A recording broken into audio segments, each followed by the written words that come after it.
Let's get to the bigger picture, because nearly $70 billion in various food programs have been set up across Africa as the continent grapples with the impact of geopolitics, climate change, and other vulnerabilities to food security and sustainability. And this was some of the statistics rolled out by Dr. Kumi Adesina, the president of the African Development Group, while speaking at the 2024 edition of the World Food Prize Foundation held in Iowa, United States. It is a journey of hope. Through the warm weather of Africa to sometimes cold weather of Iowa, to share the progress that African public and private leaders are making in decisively efforts to feed the continent and to transform Africa's agro-industrial sector. A story of how African political leaders, and you'll be hearing from them shortly, are taking decisive actions to feed the continent. It is also a journey and a narrative of how we are combining the power of science, technologies, policies, and politics to ensure that Africa fully unlocks its agricultural potential and feeds itself, and I must say, do so with pride.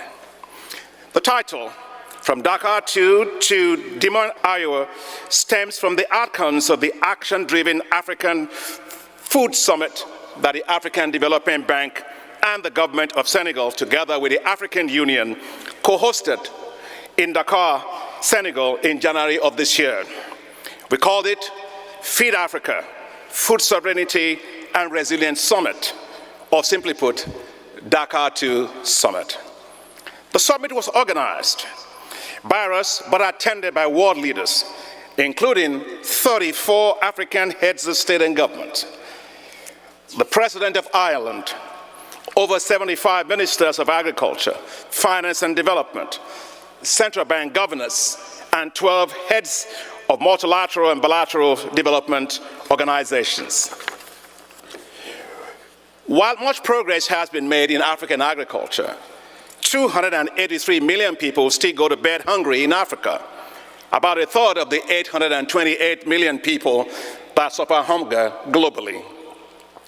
At the Dakar 2 Summit, we heard from African leaders that now is the time to feed Africa, that it was time that we start strategically talking about how to get Africa, which has 65% of the uncultivatable arable land left in the world, to feed the world. It was time to raise our ambition. It is a call echoed by no other than US President Joe Biden, who said at the US-Africa Summit that Africa has significant unused arable farmland that can be used to transform the continent's agricultural sector and food system. And President Biden went on further to say, Africa has the potential to feed its people and also to help feed the world. I schooled right here in the United States of America, went to good old Purdue University in West Lafayette, Indiana. Some folks are probably here.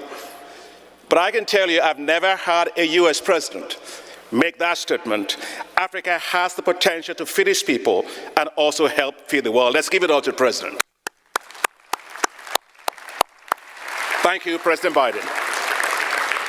Unlocking Africa's agricultural potential is at the core of the African Development Bank's Feed Africa strategy, which was actually launched here. You remember, Ambassador Quinn.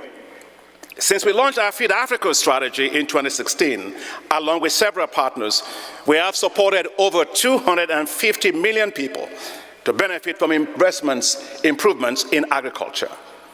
At the core of our work is ensuring that we take technologies to the farmers. As Norman Borlaug always admonished us, he said, take it to the farmers. And we are doing so now at an unprecedented scale. The African Development Bank's flagship program, called Technologies for African Agricultural Transformation, or simply put, TAAT, has brought together the International Agricultural Research Centers of the CGIAR, national and regional research centers, seed and fertilizer companies, and agribusinesses to deliver climate-resilient agricultural technologies at scale.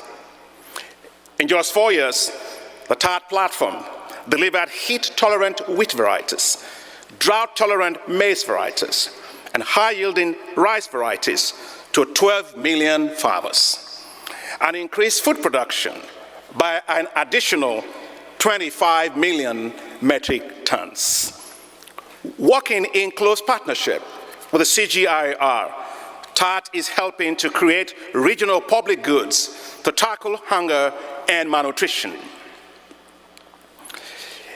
And it is quite an amazing work that we are doing together with the CGIAR.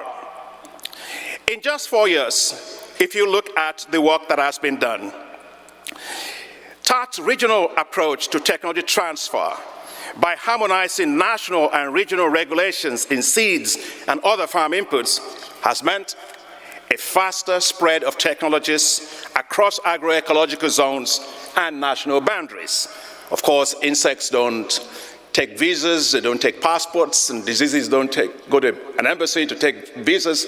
They go across agroecological zones, and what this does is when you test a technology in one location, you should be able, and now you'll be able to make it flow horizontally across the agroecological zones. We've never had that before in Africa. In other words, technology is tested in one location, can move freely across agroecological bands, and can now be released at all countries sharing the same horizontal agroecological zones. In short, these are technologies without borders. Results have been astounding. When drought hit the Southern Africa region in 2019, TART came to the rescue.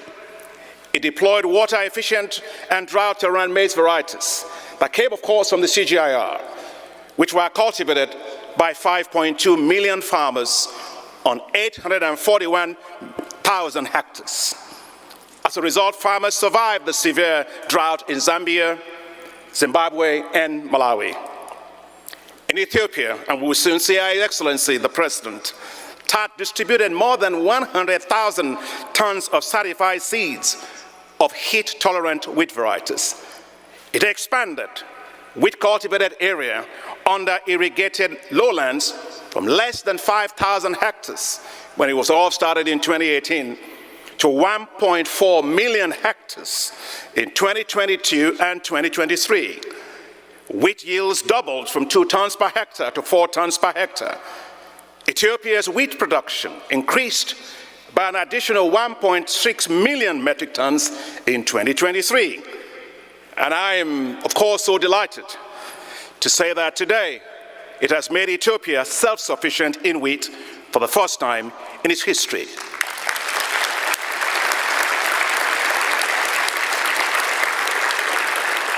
And it became an exporter of wheat to neighboring countries. TART is also boosting rice production. New high-yielding rice varieties from the program has been cultivated on 1.4 million hectares, impacting 3.2 million households. Now, this unprecedented progress was challenged by the Russian war in Ukraine, which posed risks to efforts to achieve food security in Africa due to dependence of many countries on wheat and maize imports from these countries, as well as fertilizers, all of which had increasing prices because of the war. The African Development Bank responded very swiftly to mitigate the effects on Africa by rolling out a $1.5 billion African Emergency Food Production Facility. We also got additional support from the United States of America, from Japan, from Norway, from Germany and Netherlands. I said at the time that Africa should not go around with bowls in hand begging for food. Africa should fill those bowls with seeds and plant the seed by itself and be able to feed itself and come out of this particular shock.